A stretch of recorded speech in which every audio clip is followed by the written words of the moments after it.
ఏదైతే నిన్న ఉస్మానియా యూనివర్సిటీ వేదికగా నీట్ పరీక్షను రద్దు చేసి నీట్ పరీక్షను మళ్లీ పెట్టాలని చెప్పని డిమాండ్స్ తోటి ఏదైతే ఏఐఎస్ఎఫ్ అధ్యక్షుడు ఏఐఎస్ఎఫ్కి లక్ష్మణ్, ఎస్ఎఫ్ఐకి వెళ్ళి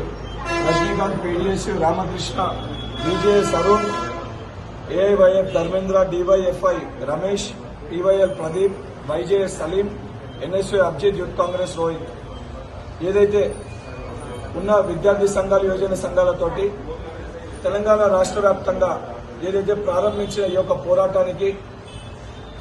కిషన్ రెడ్డి గారి అపాయింట్మెంట్ కోరగా కిషన్ రెడ్డి గారు స్పందించకపోవడంతో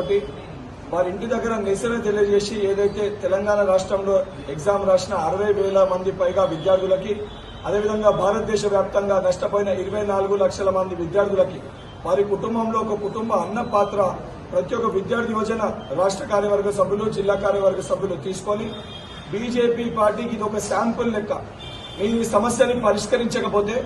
ఈ రోజు ఏదైతే జరిగిందో ఇది కిషన్ రెడ్డి గారిని, బండి సంజయ్ గారిని తెలంగాణ రాష్ట్రంలో తిరగనివ్వమని చెప్పి అన్ని విద్యార్థి యువజన సంఘాల తరఫున హెచ్చరిక జారీ చేస్తూ నరేంద్ర మోడీ గారు ఇప్పటికన్నా స్పందించి తక్షణమే ఈ సమస్యని పరిష్కరించి ఏదైతే ఎన్టీఏని రద్దు చేసి మొత్తం ఇష్యూ పైన సుప్రీంకోర్టు సిట్టింగ్ జడ్జితో విచారణ జరిపించి